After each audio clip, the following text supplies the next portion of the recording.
Hello, everyone. This is KJPC Gaming, and welcome to The Infected. If you have never played The Infected before, this is going to be the video for you to watch before you start your first game. This is Infected version 11.2, and today we're going to go over the UI, the user interface.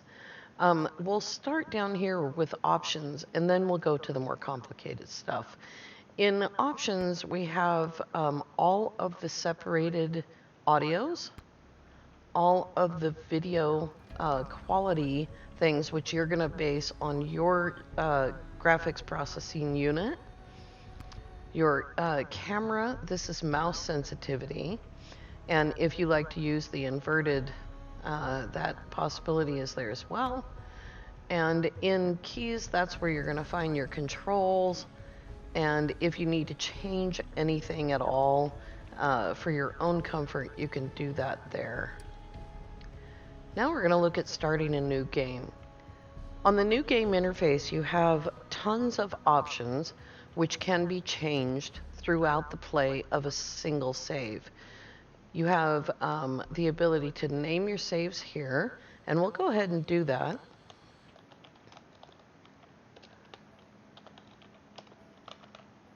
Season 4, I think. This season we'll be building a Roman villa, and maybe a little bit more. Under general options, you have the ability to choose autosave. If you're a saver, you probably don't need this. If you're not, then you probably do. You can choose between every 5 minutes, which is a little irritating because every 5 minutes your game will stutter as it saves. Every 15 or every 30 minutes. I have mine disabled because I don't need it. You can also toggle your game temperature between Celsius and Fahrenheit. I choose Celsius. Most games are automatically Celsius, so you just get used to it, and most of the world uses Celsius. On month length, this one confuses people sometimes. This is the number of minutes that you play the game until the next month comes along. If you are new to the game, then you might want to extend this or change your season. So gameplay time, not in-game time. So for 1 hour, it will be the first month of the year. There we go, for the game, that is. We can also decide if we want all 4 seasons, only summertime, which I suggest when you start a new game for the first time, only wintertime, which is a little bit more advanced. But only winter does not change the animal spawn. You will still have bears in July, whether it's wintertime or not. So they do normally turn off in the winter, the bears do. Enable or disable head bobble. Some people get nauseated with the head bobble on, so that possibility is there. Here is your mode of play. So you have easy mode, regular mode, and hard mode.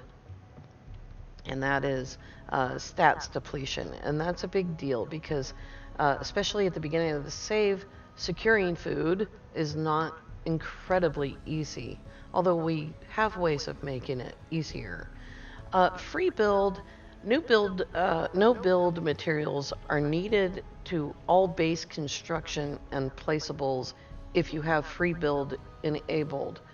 However, if you have technology enabled at the same time, you may need to go get technology from towns. You'll have to get the blueprints. But if you see that enabled and you can build whatever building you'd like to, I disable that because I like the grind. Technology, toggle the need for technology blueprints.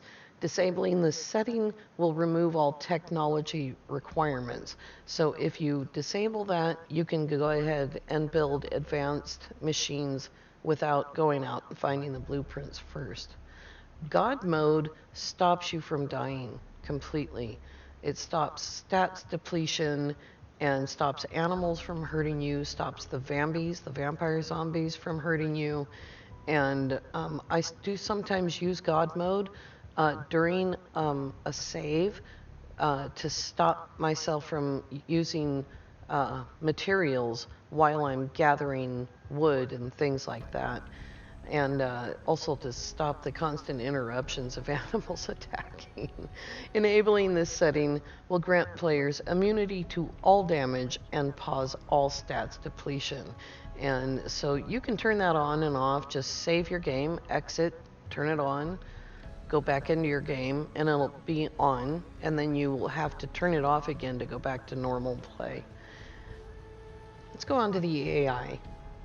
You can have swarm attacks enabled or not.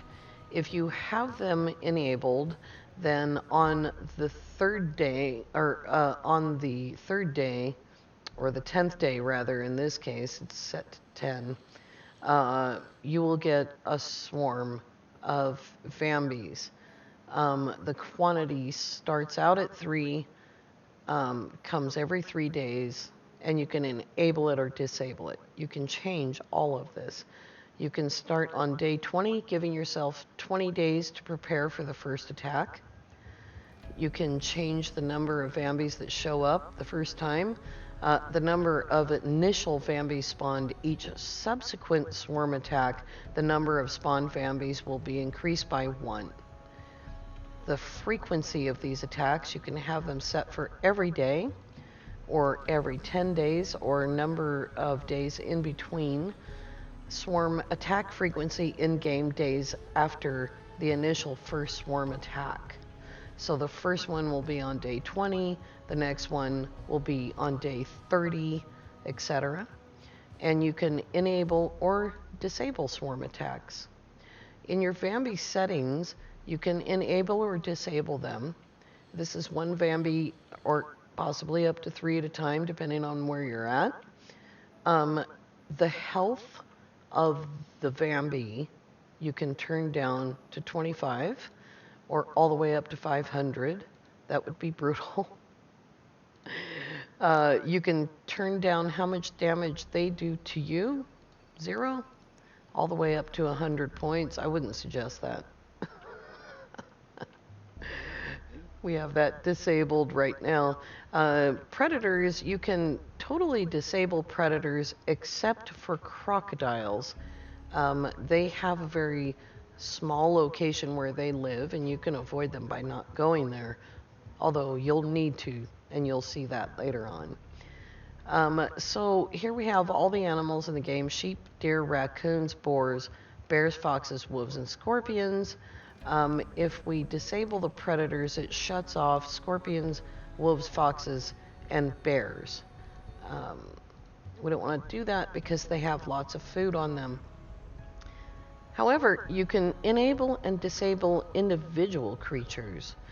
For instance, if you disable the fox, you'll still get all of the other predators and animals. You just won't get foxes anymore.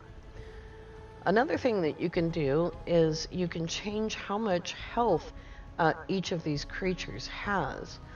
You can make it nearly impossible to kill a sheep. It already is. You may as well. I don't remember what that was on. Same thing with the deer and all the creatures. Be careful. You can see bears here are already take 300 hit points. That's your maximum number of hit points. So if you're going to duke it out with a bear on the ground, face to face, you might get hurt. They do 35 points of damage every time they hit you. Boars do 10 damage every time they hit you. That's not particularly realistic. Foxes 5, wolves 5, and scorpions 2. I usually change all of that. And the amount of meat you get.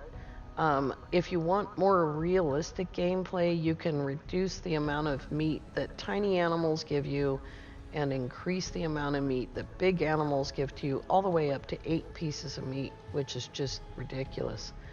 What was that, boar? Put that on 4. Bears are on 4, foxes 1, wolves should probably give you 2, 1 for each leg. And scorpions. Scorpions do give you meat. They shouldn't. Because they're just bugs, and who wants that? All right, you guys, that is how you set up your game. If you have any questions at all, please put them in the comments section below. Also below, you'll find a link to the Discord for the infected, where you can find a lot of expert advice. You can also go to the Steam community page for the infected and the wiki. Thank you all so much for coming along, and have an amazing day.